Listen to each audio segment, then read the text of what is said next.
హిమాలయ శిఖరాల మధ్య మంచుతో మెరిసే కైలాస పర్వతంపై పరమశాంతిగా భగవాన్ శివుడు ధ్యానంలో కూర్చున్నాడు. ఆయన జటాజూటంలోనుంచి పవిత్ర గంగా ప్రవహిస్తోంది. తలపై అర్ధచంద్రుడు ప్రకాశిస్తున్నాడు. మెడ చుట్టూ వాసుకి సర్పం నిశ్శబ్దంగా అలంకరించింది. ఆయన శ్వాసనాదం విశ్వమంతా మార్మోగుతున్నట్లుండేది. ఒకరోజు భూమిపై అధర్మం పెరిగింది.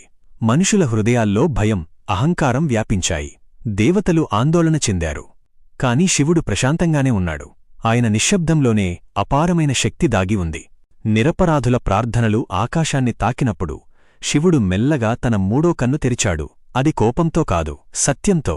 అజ్ఞానం అగ్నిగా మారి చెడును భస్మం చేసింది. ఆయన సంహారం విధ్వంసం కాదు, మార్పు. తరువాత ఆయన ఆనంద తాండవం ప్రారంభించాడు. ప్రతి అడుగుతో నక్షత్రాలు పుట్టాయి. ప్రతి కదలికతో పాత ప్రపంచాలు ముగిశాయి, కొత్తవి ఆవిర్భవించాయి. సృష్టి, స్థితి, లయం ఒకే లయలో నర్తించాయి. నాట్యం ముగిసిన తరువాత శివుడు మళ్లీ ధ్యానంలో లీనమయ్యాడు. ఎందుకంటే శివుని నిశ్శబ్ద హృదయంలోనే విశ్వ సమతుల్యత నివసిస్తుంది.